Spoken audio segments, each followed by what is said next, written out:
My name is Jennifer Stirling-Campbell, and I'm now offering a free 20-minute one-on-one session exclusively for my newsletter subscribers. Sign up at overcomedepressionpodcast.com and quick start your healing journey today.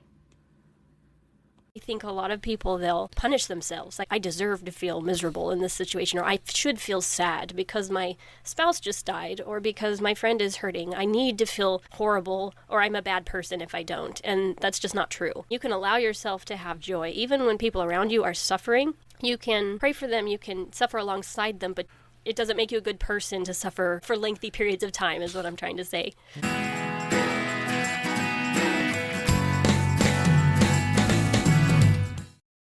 From the Catholic perspective, joy is a gift from God.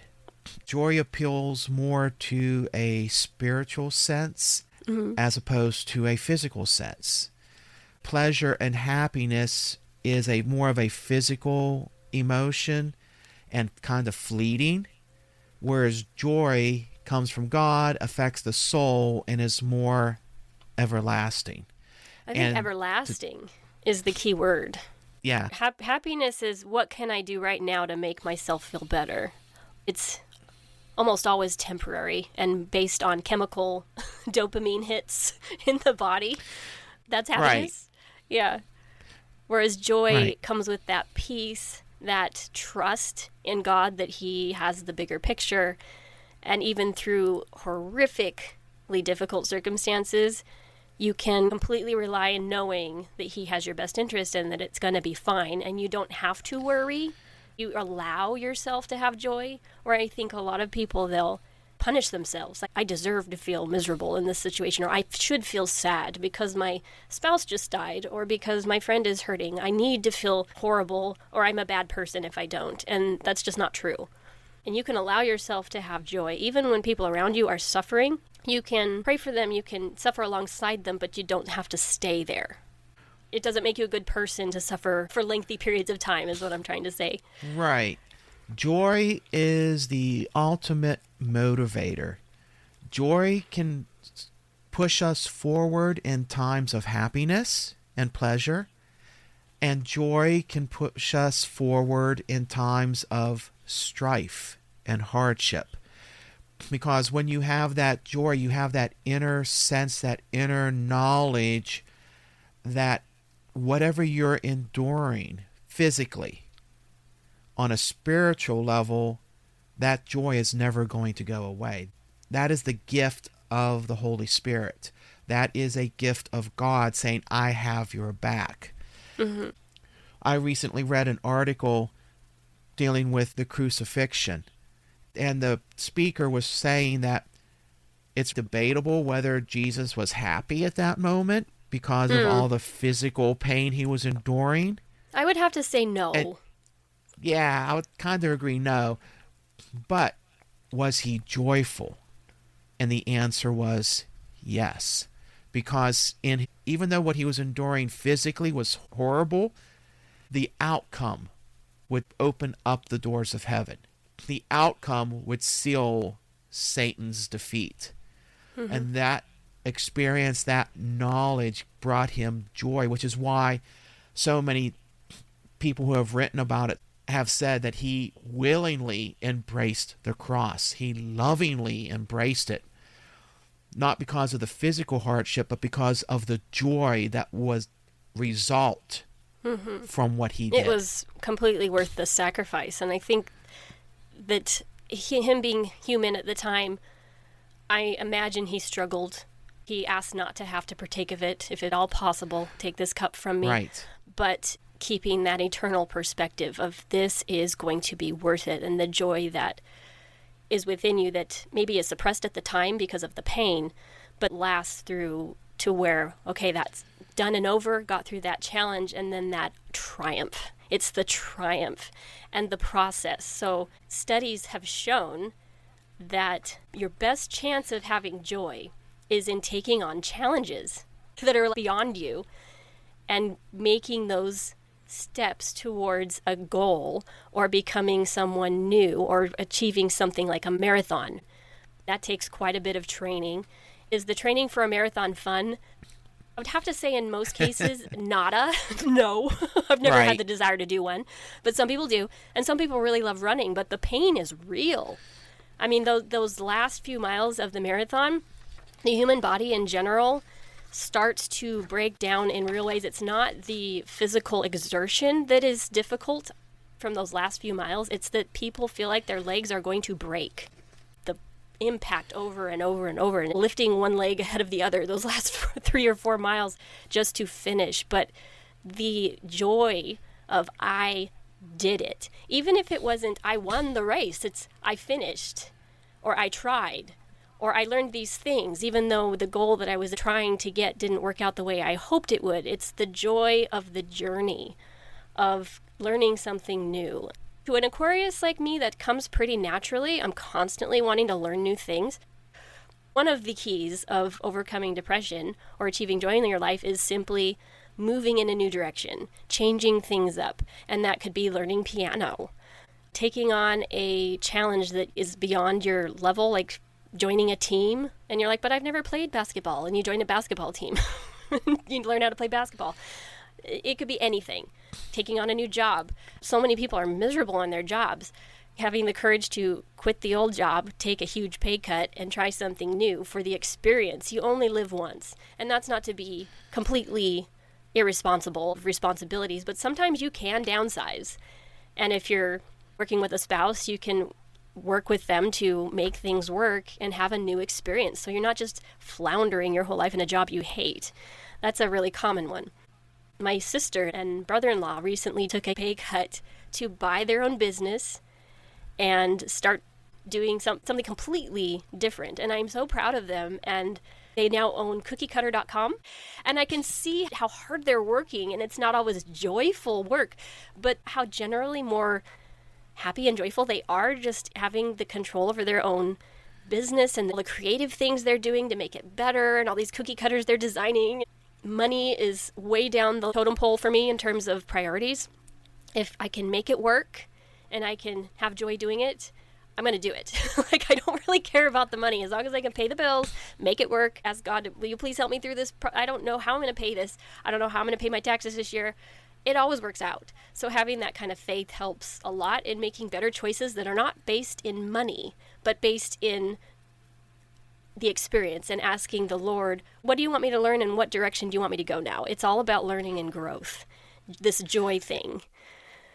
Exactly. And you have to be willing to challenge yourself.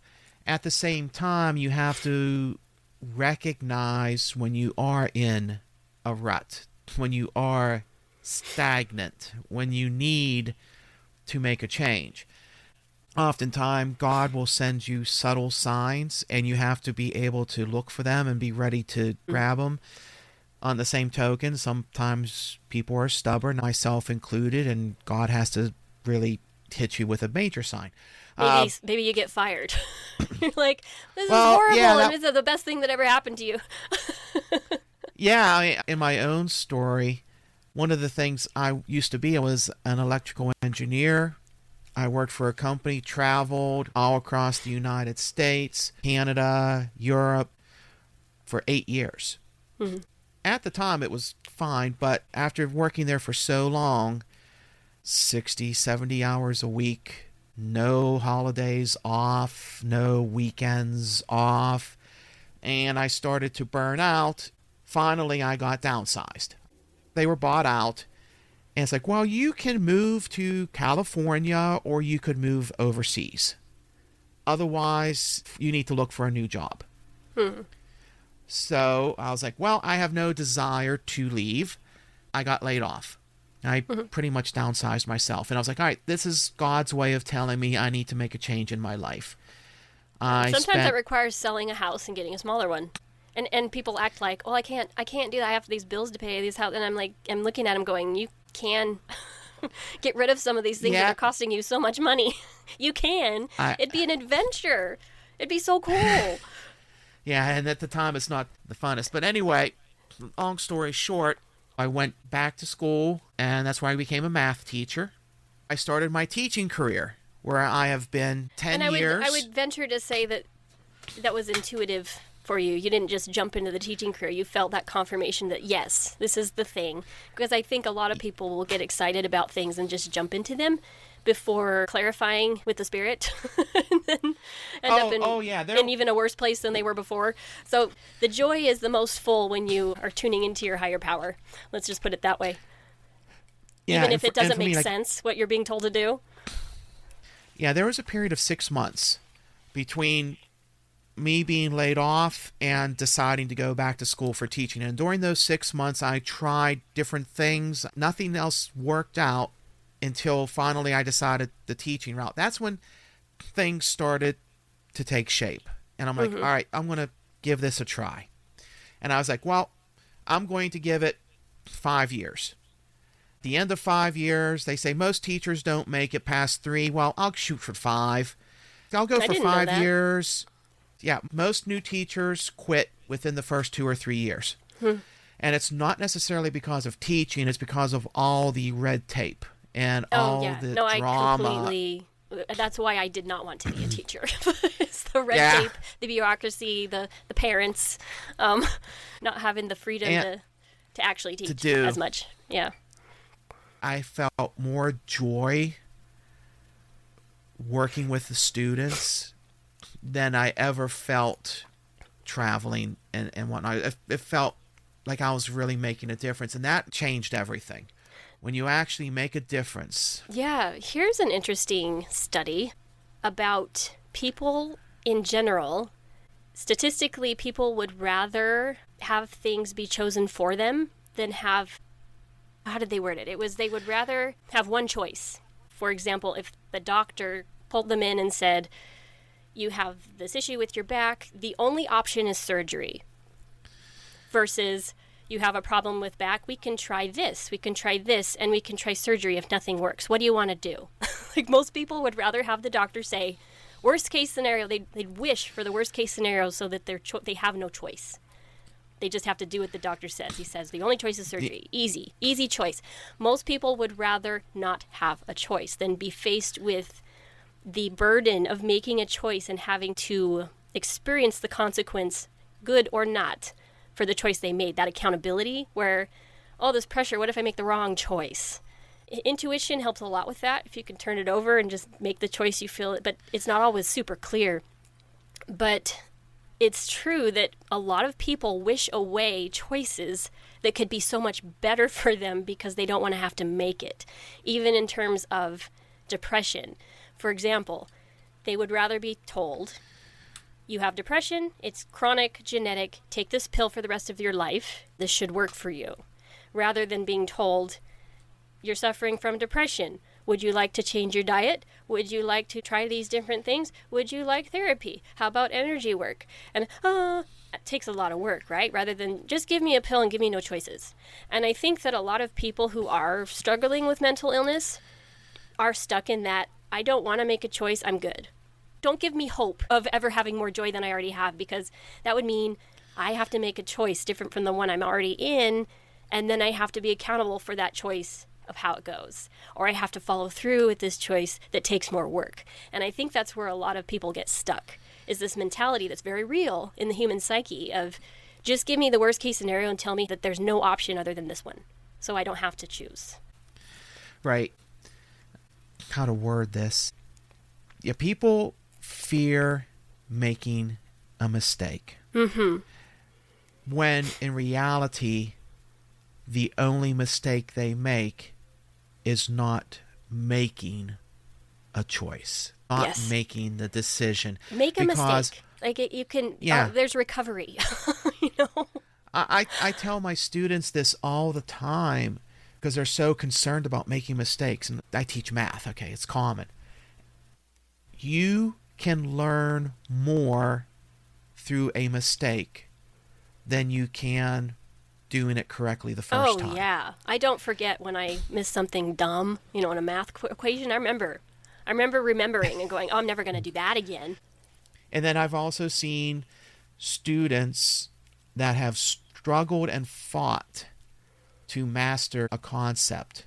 When the light bulb finally clicks and they understand and they get the answer right, they are so happy, but I could see the joy because they get that sense of pride. And then they'll even tell other students, I understand pride in the right way.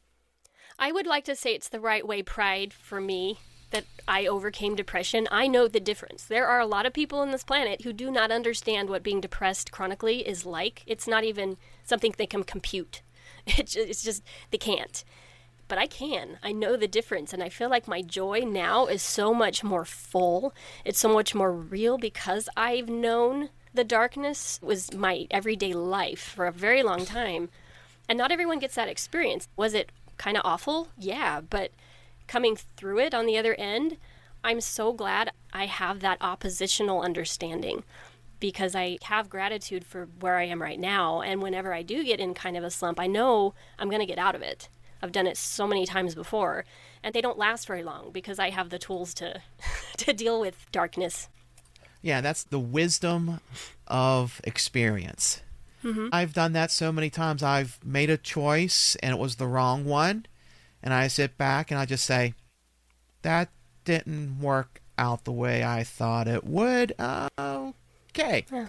Now I know. I'll make the change and I'll do it again. Some people listening may be like, well, I'm facing some really monster choices right now, and the results or the consequences are going to be astronomical.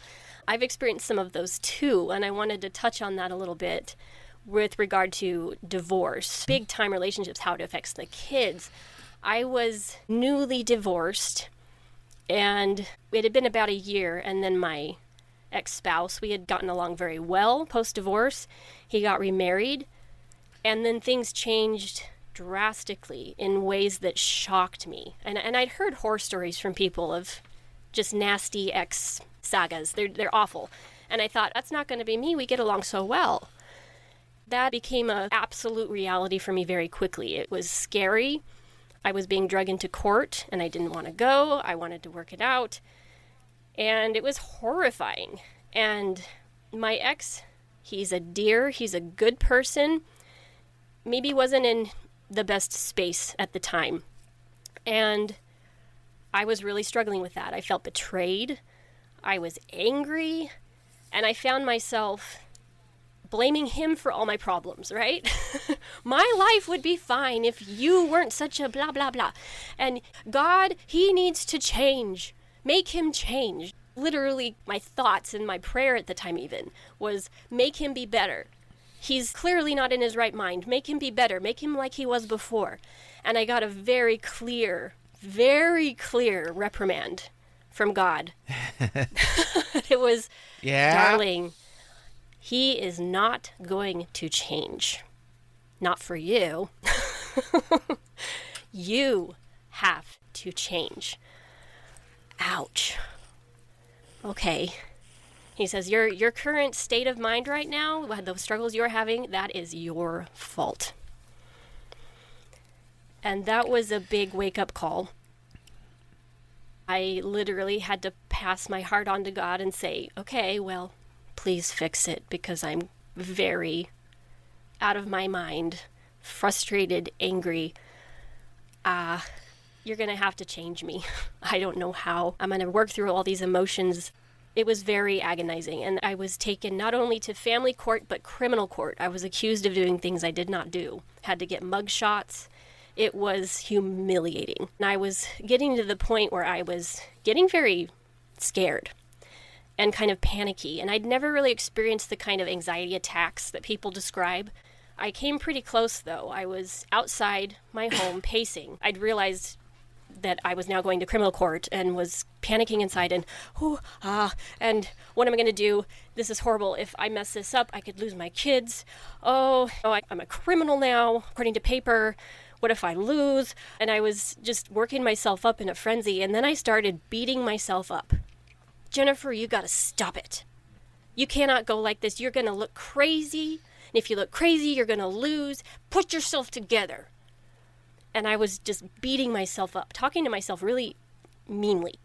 And then I felt the Spirit say, no, honey. This is the first time you've ever done anything like this. And this was not something I wanted to be doing. I did not want to be going to court. But here I was. And I heard, these are growing pains. You're going to get stronger, and it's going to get easier, and you're going to be fine. I've got you. This looks scary. It looks like there's no way out at this point. There is.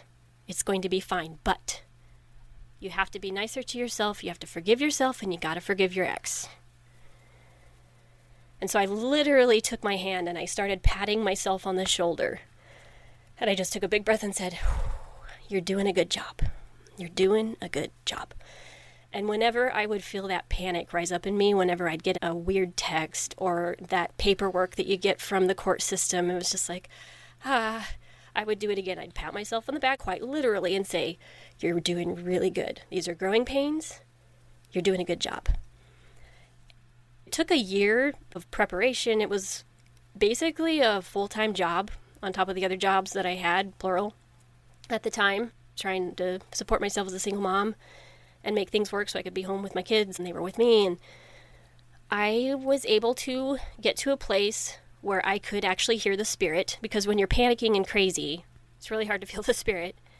I felt that peace and calm that God was taking care of things. There was a point at which time I said, what more do I need to do? Because I was working really hard, documenting, doing all the right things. And I just felt the Spirit tell me, you've done all that you can. The results of this have already been decided. You can't do anything good or bad, wrong or right moving forward. It's done. And so I let it go. And I felt that confirmation that it's going to be fine. It's not going to be what you want, but things are going to work out. And sure enough, I got the only thing I knew God was going to grant in that court. And I won't go into details what that was, but it was really important for my kids to receive that one thing that I was asking the judge to grant them. And the rest of it was 50-50 after that, which I'd had the most of the time before. It's typical. It was not the schedule that I'd hoped for, which I was disappointed. But then, strangely enough, a year later, my ex offered me the schedule that I had asked for in the beginning without me having to do anything. And he just threw it on the table and said, here you go, you want it? And I said, yes. And it was just a matter of waiting for that to kind of settle. Things have worked out beautifully, not perfectly. And I honestly have to say that a lot of the ugliness was because I wasn't handling the stress very well. I was panicking. I was fearful. I was giving into that darkness. I was hating. I was resentful. But once I was able to let that go, then even in that situation where things were uncertain, I did not know what was going to happen, my joy was palpable. I felt hopeful. I felt radiant. I felt powerful. I felt happy. And it was during one of the most difficult and trying periods of my life. It's not possible to describe what was going on. It was horrific. And I know that other people have experienced similar things, but I can't tell you just how hard it was for me, especially not understanding the legal system. But I was still able to come to a place of peace and joy, even in those difficult circumstances. And if I could do that during that period of time, I know I can do it again. No matter what happens to me, I have the confidence that I can have joy in any situation and feel that peace and love and trust moving forward that things are going to be okay. And I think that people believe that statement when you're trying to comfort someone and you say, everything's going to be okay. I feel it in my body. Every time I hear those words, the truth of it, it's just yes. People feel that it's true. Even if they don't feel it in the moment, there's comfort in those words. It's going to be okay. If it's not okay, it's not the end. We haven't reached the end. So the end of maybe a trial. But with that said, joy has not always been my constant companion, but it is with me the majority of the time now. And I feel that any person can get to this point. Use me as an example. I was depressed for 25 years. I was abandoned by my one husband, taken to court by the other. Some really hard stuff, financial burdens that were very frightening at the time. Got through those. I have enough examples of everything's going to be okay to know that everything's going to be okay. Right. That's a very powerful experience. And I'll add one from another perspective. A couple years ago, I was having pain. I thought it was gallbladder issues. So I went in, they did the ultrasounds, and they discovered that I had a cyst on my one kidney. I'd already known about it, but it started to grow. After the testing, they discovered that it was cancerous. The way that the tumor was growing, the cyst, it was actually growing on the back of the kidney next to my spine. And it was starting to grow in, and it was at the point it was dangerous where they said they would have to take the entire kidney because there was no way to save it. They were worried also because not only was it pushing on nerves, it was also pushing on one of the major blood vessels, and there was all kinds of potential complications. And I think one of the things that surprised a lot of people, even the doctor, because the doctor came in, sat down, gave me the cancer speech. And while he's doing this, my sister's there with me, and she's looking extremely concerned. And I'm like, okay. Like, literally, that was my response. And he's like, you understand you have cancer. And I'm like, all right, what do you got to do? If this is what's going to happen, I can't do anything about it, which means I just have to endure. Acceptance. Yeah. I accept it. I'll go through it. Went through the whole process. When I told some of the people close to me, they found out. It was like everybody was getting worried except for me. My own father almost died from cancer, and there's other members of my family that have died from cancer. So here I am, the youngest member of the family, suddenly being diagnosed with kidney cancer. And yet I'm sitting there going, yeah, whatever. I think that kind of unnerved everybody more than the fact of the cancer. But God gave me another trial. I said, I'm fine with it. I would not like that one. I didn't. That's a lot of choices. It was a pretty intense situation going through the whole experience. But in the back of my mind, I just kept saying, a year from now, it'll be okay. Mm-hmm. I just have to get through these next couple months. Then I just have to get through the first 6 months. Then I just have to get past the year. Then I just have to get past 2 years. That's what I would tell myself. It's bad now. Can I do anything about it? No. So worrying is going to do absolutely nothing. Well, not only that, I would say worrying would feed the cancer. Stress is one of the biggest, it's not helpful to healing from cancer. And so, honestly, the less stress, the easier it is to heal from anything, but especially that. It is. And I didn't tell my friends this, but the day that I was leaving to go back, I actually went to church with some of the other parishioners that do daily mass with me. And at the end of mass, they pulled me aside and they were like, John, we want to pray over you. So they got the priest in, they all came over, and everyone prayed over me. And I felt their prayers.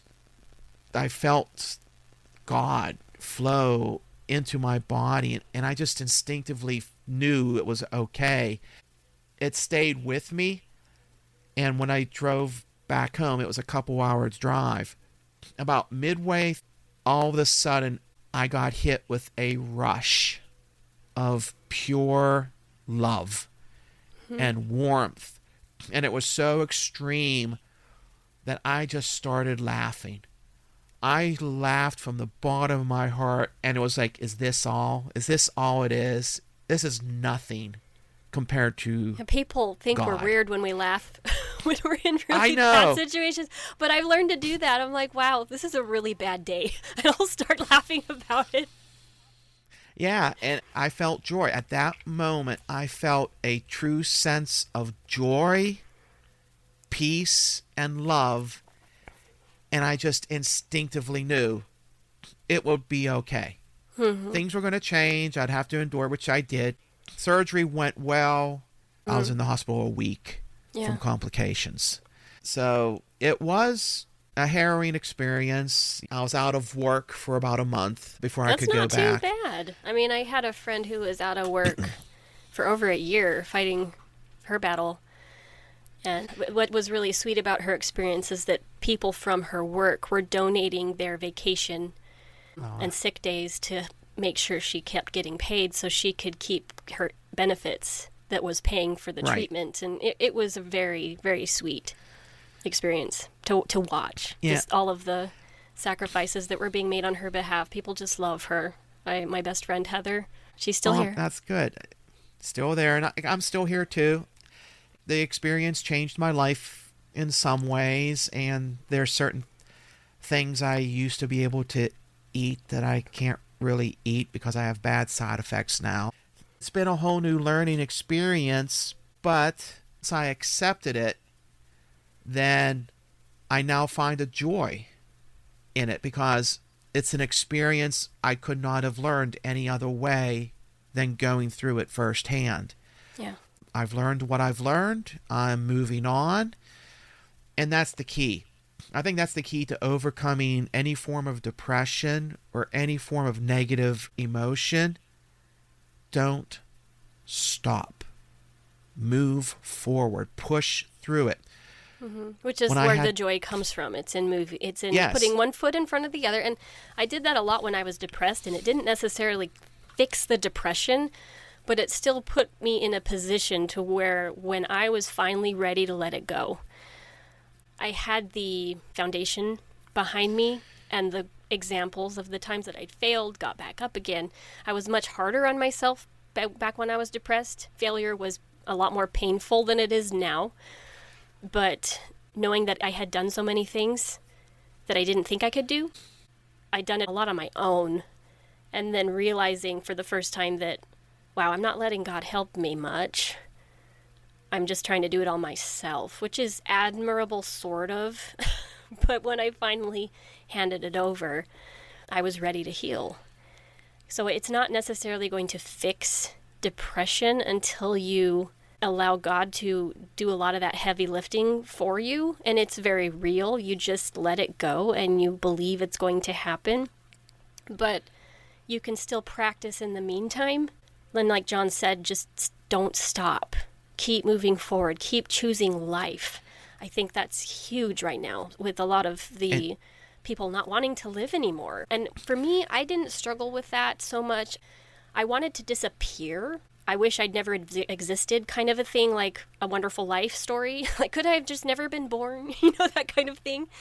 But I never wanted to die either. So it was kind of interesting how mine played out. But I know a lot of people do struggle with that. And so just choosing life every day, that you are here for a reason. Taking that life will not make things better, let me tell you. It's not pretty on the other side when that happens. No. And also, you want to focus on two key things. Number one, try to focus on something positive, no matter what it might be. I mean, even if you wake up the miserable day and you hear a bird chirping, it's like, oh, that's a pretty nice song. Don't be afraid to take little steps. And don't be afraid to say, tomorrow will be better. Yes, I did that every day. A week from now, or it's 2 months from now, 1 hour from now, it's going to be better. You know better than anybody else what position you're in, what you're fighting. Take little bites, one little step at a time. But the key is take the step. Move forward. Even if you get knocked back a little bit, take a breath. Refocus and move forward. There's a few techniques that work particularly well for people who are depressed, because thinking positively does not come naturally in any form. It feels like a stretch. It's just painful almost to try to think positively, because in my case, everything positive felt like a lie. Like I was lying to myself. Like, oh, what a pretty bird. Oh, I don't even like that sound. You know, it didn't seem to matter what I did. It was really hard to be positive, even though it was so much energy, is what I'm saying. Like, so much energy that I would have to put forward to try to even think of one thing positive. It's not natural. That's not normal. But that's where I was when I was depressed. So a couple things that can help. You just go through the motions of when you wake up in the morning, You throw your arms up in the air and you say, hooray! Just do it. Like it seems silly, but you literally throw your arms up when you wake up in the morning and go, yay! And it'll send chemicals into your system that you wouldn't have had if you'd just woken up and going, I just want to go back to bed. Like you go through the motion. The second thing is to consciously, and you can make a list on your phone or whatever, but go throughout the day and decide that you have to give away 10 Academy Awards before the end of the day. So it could be an Academy Award for the most beautiful smile. Like you see someone with a lovely smile and you say, I'm going to give you the Academy Award today for the most beautiful smile. And you just made their day better, and that's one of your 10. Or you see the sun coming up and you go, wow, that is an Academy Award winning sunset. I'm going to give you an award for that, sun. It could be a bird chirping. It could be a kind act that you witness. I'm going to give an Academy Award for the kindest act of the day. And you make an effort if you're able or you feel like you can to tell the people who you're giving the Academy Awards to. You feel that energy reciprocated in them and that joy as well. So just 10 Academy Awards. Even something as silly, I've done this before, like a fly that you cannot catch. Normally that would really irritate me. Like, this fly. Why won't it just die? I've given that fly the Academy Award for the fastest fly of the week. You were incredibly fast, and it just naturally changes the energy of that situation. So 10 Academy Awards, or throw your hands up and shout hooray when you get out of bed. I know it sounds cheesy, but going through these motions starts to change the way that your brain functions, along with, I've talked about oils and the food we eat and all of those things are huge, but you kind of all goes together here. So making a small change like that is pretty easy. You just have to start noticing things. Choose to notice things. Right, and oftentimes people forget that we are dual-natured creatures. We have a physical self, and we also have a spiritual self. And both need to be taken care of. Mm-hmm. You can't take care of one and neglect the other. It doesn't work that way.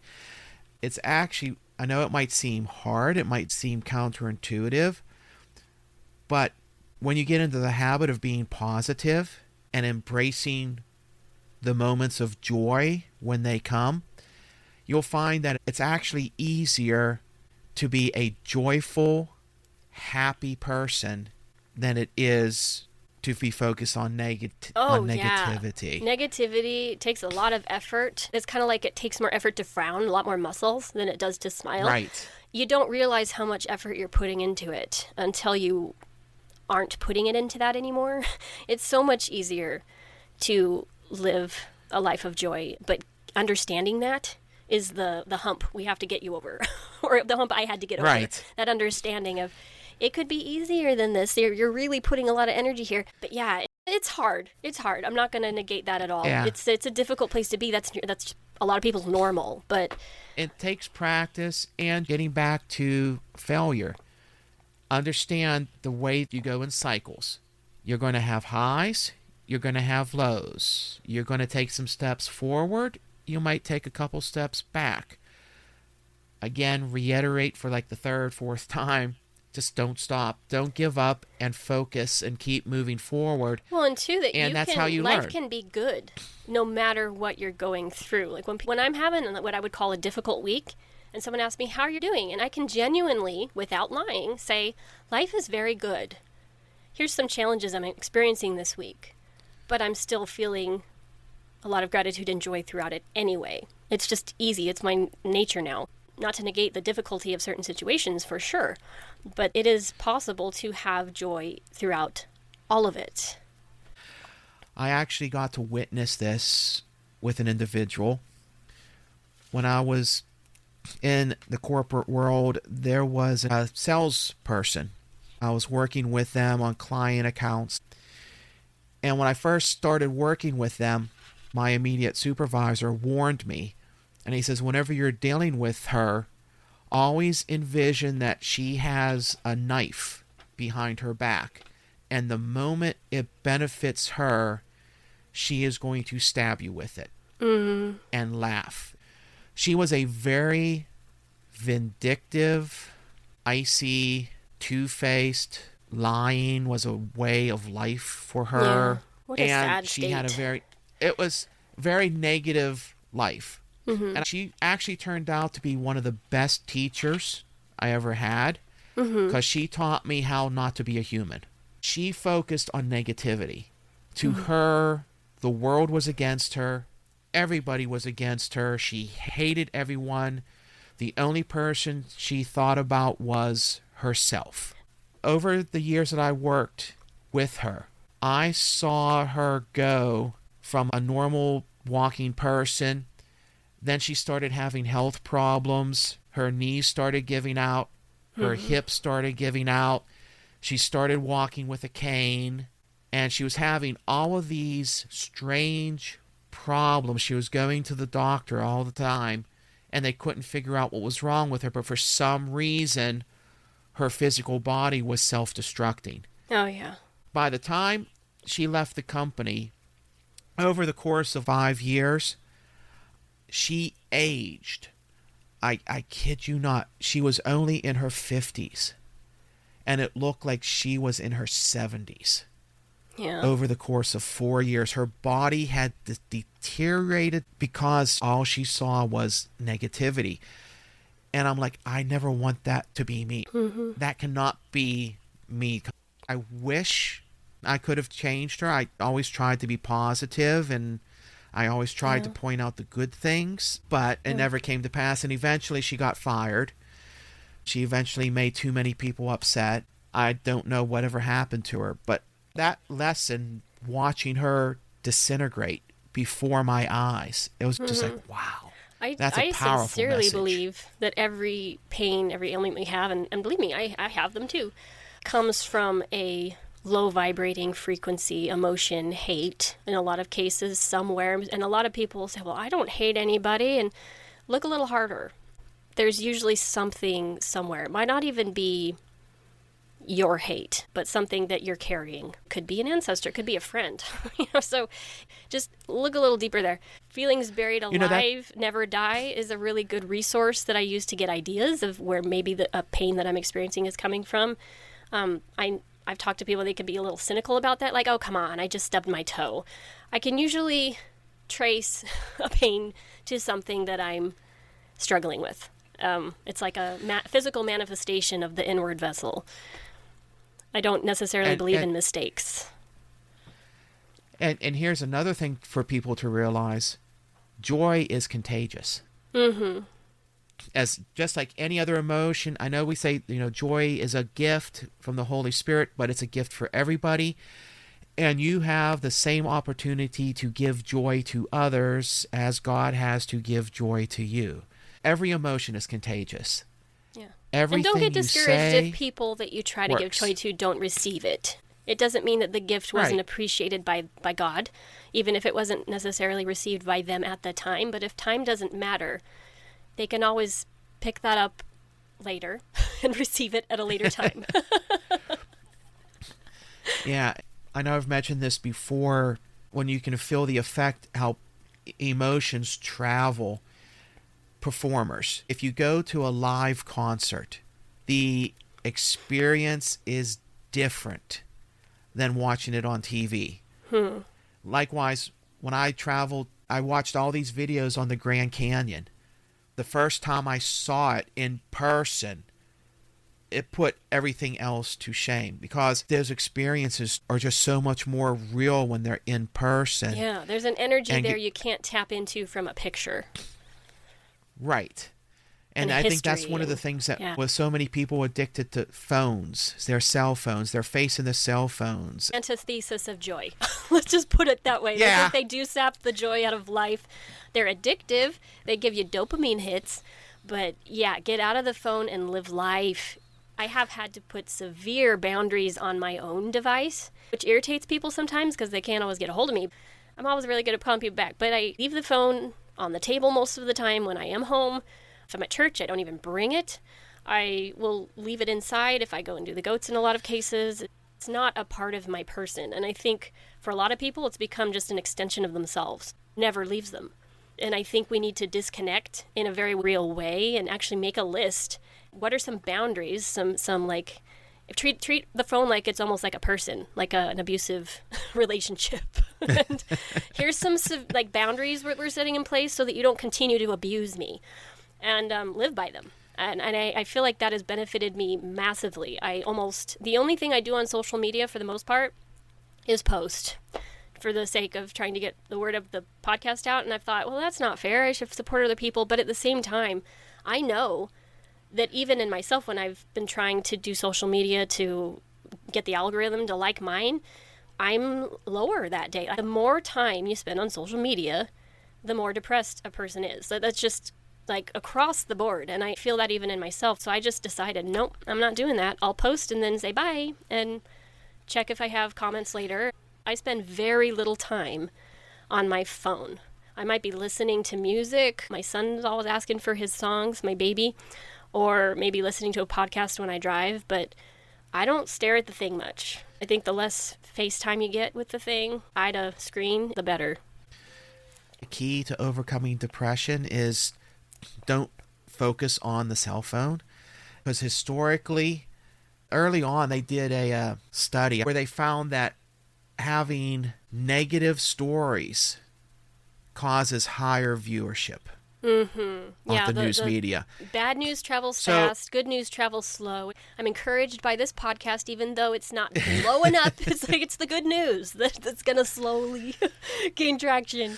That's the other thing. Listen to your heart. Listen to God. Listen in the quiet places. God is not loud. He is quiet. He is subtle. It's not in your face. It's always in the little things. For instance, one of my new appreciations is the sunrise. Mm-hmm. When I'm going to work, it will rise up during the process of me driving in. Just finding appreciation in the things around you, in the world around you, in the quiet spaces. And I know sometimes people that are in depression, they're like, oh, I don't want to be in a quiet space because then I start listening to my own thoughts and whatnot. That's very real, yeah. But music, like positive, uplifting music or journaling is a really good way to get those negative things out on the page and then transform them into something else. So meditation doesn't always work great for people who are depressed, like that super quiet, but you can start getting yourself to a place where eventually you could. Just more intentional quiet time, I suppose. Yeah, and again, it's a building process. A lot of what you're hearing from myself and Jennifer is coming from many years of experience, going through the trenches firsthand. And I think Jennifer can agree with me when I say there is hope, there is light at the end of the tunnel. And one of the greatest things that we get on the other side is joy. We realize that it was worth it. The whole so much of these things that we were worth worried about just don't matter. We were wasting a lot of time and energy on things that just don't matter. They'll work themselves out whether we worry about them or not. And you were saying about the sunset. I know I've mentioned this in other podcasts, but just as a reminder, one of the best things you can do for your mental health is to get outside and let the sunlight touch your eyeballs and your skin within 30 minutes. It does wonders. Like, that's one of probably the biggest suggestions I could offer to someone who's just getting started. That one thing is huge, along with the oils. Yeah. Sunlight directly There's the infrared that it changes the chemicals in your body. You can't get it from indoor light. It has to be outside, not through a window. Straight on. Straight on. And the sun is obviously symbolic of God in a lot of respects. In astrology, it certainly is. And at the same time, you don't want to get sunburned too. We don't, though. I got to throw that in there, you know. Yeah. But it doesn't take very long, 5 minutes. My son is outside constantly, like a lot. He's my 2.5-year-old. I almost never put sunscreen on. Don't condemn me yet, okay? Like, I have some reasons I don't do this. One of which is that a lot of times sunscreen causes other issues. But if you're outside regularly, you actually develop a tolerance for the sunlight. And you are better able to absorb vitamin D without getting burned. So there's some intelligent thinking that I wasn't just being irresponsible when I'm like, oh, yes, play for 5 hours out in the sun. He can handle it. Yeah. Of course, there are some people that have problems. Like my one friend, she's so Irish. I mean, she's so white. She goes outside 10 minutes. She comes in as a lobster. Yeah, it would take a very slow and steady increments, 1 minute, 2 minute for her. Yeah, exactly. That's in little increments here. Yeah, so, I wanted to talk a little bit, we'll wrap it up here pretty soon, but about a concept that I learned in college where the creative jobs, again, creating, being a creator, and when I say that with joy in mind, it's moving forward, making choices, doing things new, learning the piano, like we talked about, right? That's kind of the apex of joy. And that's no different for jobs, for careers. The careers that are allowed the most freedom and ability to create and do kind of your own thing, within boundaries, of course, but don't have someone hovering over you all the time, micromanaging every aspect of your work, are the happiest jobs, the people who are very happy in their work. And when I learned this from a study that was done and shared to us by my orchestra instructor, was telling us that this huge list of jobs, I want to say maybe 100 different careers, were listed from happiest, and this was based on research, to least happy, the most discontent. And I think orchestra musicians were like second from the bottom.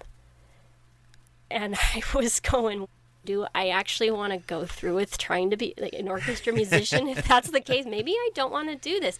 And I started thinking about it. Why would that be? And if you think about it, if you've never played an orchestra, I will tell you. The music you play has been written by someone else. You read the notes, you play them the way that the conductor and the writer of the music tells you to. There's notations and accents and all kinds of things that tell you how to play it. And then the conductor will say, I don't want you to play it like this. I want you to play it like this. I want you to play it short, long, whatever. And then whenever you make a mistake, you get looks from the... Can you hear me? So he lost me for a while. My computer died, and the charger I thought I had, I didn't. So, my bad. Yeah, I said I thought we had 20 minutes more. We still have 20 minutes. I know. So we are back, but I was talking about the career thing, obviously, but I think I basically hit on what I wanted to hit on there. But it is a lot less comfy, but much more rewarding to rely on God. He wants us to create. It doesn't mean never be an orchestra musician, but in my case, I made the choice to be part of a volunteer organization. It's very good. We're having some performances coming up, millennial choirs and orchestras, but it's not quite as much pressure as a regular orchestra, not as many egos in the room, I suppose. And while the performance quality is very high, we allow each other to make mistakes without dirty looks. So that's one thing. And the music we play is good. All Christ-centered for the most part. It's so good. And the choir, some of the most spiritual experiences I've ever had have been in that environment, with that group. And that was the goal of the people who put it together, was to share the light of Christ worldwide. There's different groups in different states. There's one in Utah, Texas, Idaho, Arizona. I think there's 2 in California, 2 in Texas, and Missouri now. What's interesting, too, is that one of the highest ranking careers that had the most joy was jazz musicians, which is interesting because they aren't so much told what to do or how to play. They have all this creative freedom. They can improvise, and so very different, like same instrument, different application. The energy is different. And in your case, I would say you teach math, which is very structured, but the way you teach math, you have the freedom to do that and manage your own classroom. That's one of the big advantages of where I work. I moved to a tech center. That was one of the things that they allowed me to do, was teach the subject how I want to. Mm-hmm. So I became more project-based learning. And that, surprisingly, that actually throws some students off because they're so used to a structured curriculum. Here's the curriculum. Yeah. And then have a teacher come in and says, all right, you're going to have to think for yourselves. What do you mean? No, we don't like these projects. They're too difficult. I am of the firm you're thinking for yourself. That the less curriculum, the more we can learn. And that's a can. I mean, it can be totally just dismissed of, let's just not learn at all. But I think my goal as a homeschooling mom is to follow the interests of my child and do lots and lots of reading and lots of studying history and celebrating all of the history, even the good, the bad, and the ugly, right? There's good things that you can take from all of it. Sadly, a lot of the focus on our history has been negative, which is depressing. Like, let's not add to the depression. We can be real that these people made mistakes and still celebrate the good that they offered to this world, even if that good was a really hard learning experience of what not to do. But I don't think coming down on all of these imperfect men and women is beneficial to us. It makes us harder on ourselves. Like, if you're hating on these historical figures that did the best they could, then you can't help but do the same for you. When you learn from the past, you have to take the whole person. Because, as you know, we all have the negative experiences. But it's the negative experiences as well as the positive ones are what create us. We are a mix. Oh, and if the wrong people told is my story, they could make me look like an ogre, like a horrible person, or, you know, the opposite. They could make me look like a saint. But if you take all of it and just look at it in the perspective the best you can, then you see that, oh, whole person, good, bad, ugly, learned a lot. Exactly. It's the good, the bad, the ugly. I love that show, that Western. When you get to heaven, there are thieves, blasphemers, murderers, adulterers. Heaven is filled with sinners. Everyone that gets in heaven has made significant mistakes, for sure. Yeah. And the difference is that they turn to God and Christ and let him purify them and make them into something new and better so that you don't want the sins anymore. Then you're worthy of heaven because you want nothing to do with that previous lifestyle, right? But to be condemned forever, like codified, how awful. Like the way that people talk about Columbus or even Martin Luther King, it pains me. I'm like, these were human beings who did wonderful things and also made mistakes. Who here, like, I've hurt people on a smaller level, but they were brave enough to do the big things that no one else was willing to do. And of course, that's going to reap bigger consequences for good or for ill. And I find them very brave for trying. If you want to talk about someone who's almost a paradox, I'll point out the big one. King David of the Old Testament. Yeah. I refer to him a lot. He's great. But oh boy. He made the Psalms. He was very religious to God. But yeah, he made some big mistakes too. Pretty significant ones. And paid for them. Yeah. I mean, some of his mistakes affected the entire country. Yeah. Ended at least one life on kind of purpose. Adultery, it's all there. So you can see that great men can fall, but great men can also fall and do better and turn to God again. That's the other thing that also goes hand in hand with joy. Forgive yourself. You have to forgive everybody else, which is right. Doesn't mean you have to forget. No. For your sake, let it go. I feel like if you're not willing to forgive, you wrap up their karma into yours. You really want the karma that they've signed up for doing horrible things to you. Like, let them suffer on their own. You don't have to suffer anymore. That's not your job to make them pain or to hold them hostage. And if you make the wrong decision, forgive yourself, learn from it, move forward. Yep, moving forward. And think of it that way. It's not going to destroy you. I don't care even how bad the decision is, in all honesty. If you make a wrong decision, it will not destroy you unless you let it. Yes. Now, don't listen to the liar who says it's too late, you've messed up too much, you're a lost cause, no matter what it is. I can think of very deep, dark sins that I personally don't know anyone who's recovered from, but I'm sure there are those who have. I just don't know them. Jesus forgives everything. I'm really into God is an Awesome God. If you ever listen to that song, that's a really awesome, there you go, say awesome again. I'm into it. There is no sin, no darkness that cannot be overcome by God. And the moment you realize that, the moment you trust him, that's the key thing. You have to let go and trust him. And understand that he will lead you through the experience no matter what it is. And it might be instantaneous. It might take an entire lifetime. I mean, that's been a cause for some saints. It took an entire lifetime. There was one saint, I forget his name, but he was like in his 50s or 60s before he had the revelation and changed his life.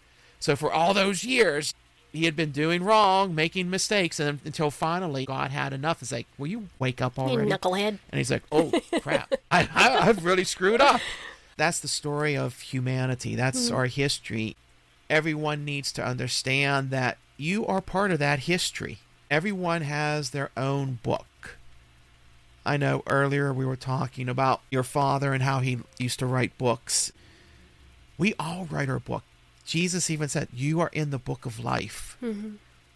Every story is unique. Every story is its own chapter in the overall book known as humanity. Make it a good story. And like, don't play it so safe that you don't do the things that you wish you'd done or tried, or like, make it a good story. This good stories are full of little bumps along the way, or learned from this, learned from that, and that's not go jump in and do a bunch of horrible things. We're talking try to do right, and then mess up along the way.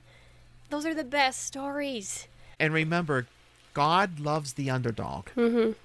Even in my own life, I've noticed as I've become more spiritual, God doesn't directly intervene as much as he used to with me.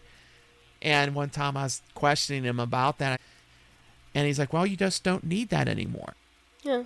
I came in, I did what I needed to do, but now I can step back and I can do other things. Well, if he's constantly like holding you up like a toddler, yep, next step, oh, you're so cute, try to walk again. There's a point where you let the toddler... You'll never learn. You let the toddler go and start running, and you're not trying to baby step them all the way anymore, because if you did, it would hold them back. Big time.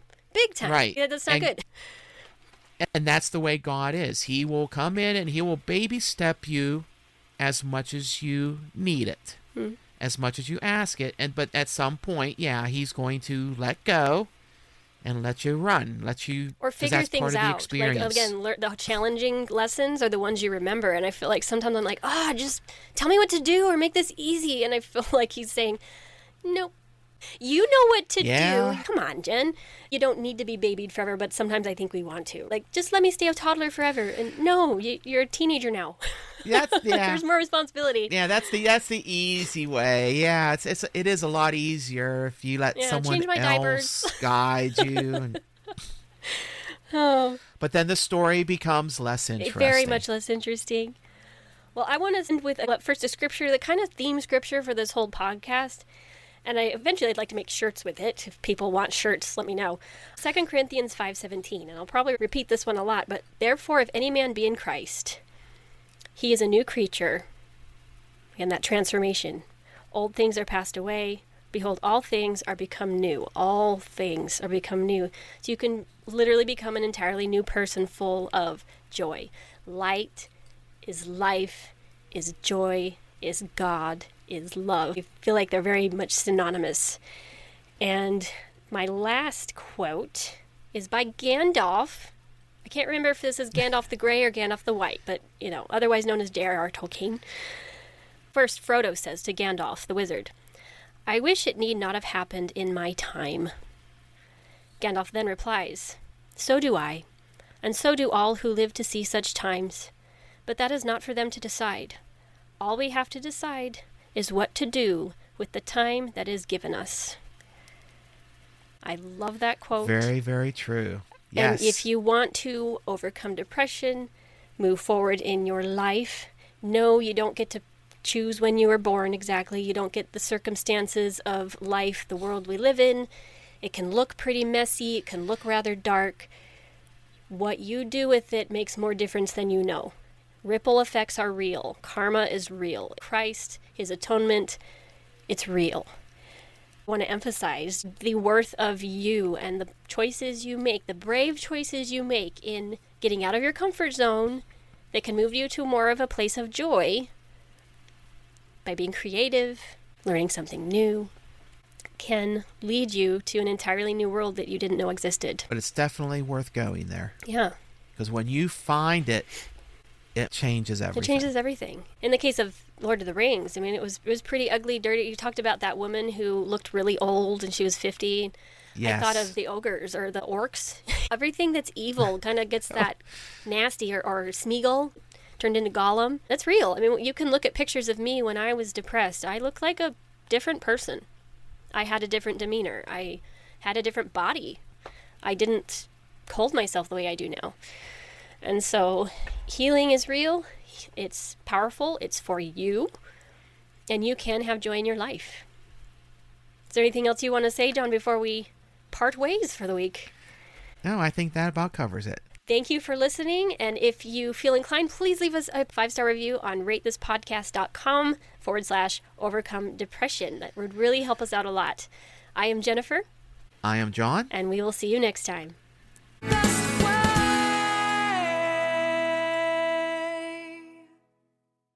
If you are new to this podcast, please go watch all of the hashtag introduction videos first, and then consider downloading the Overcome Depression workbook. Links in the description. The content in this podcast is based on my own personal beliefs, is for informational purposes only, and is not intended to substitute for medical advice, diagnoses, or treatment. Please refer to the full legal disclaimer in the description.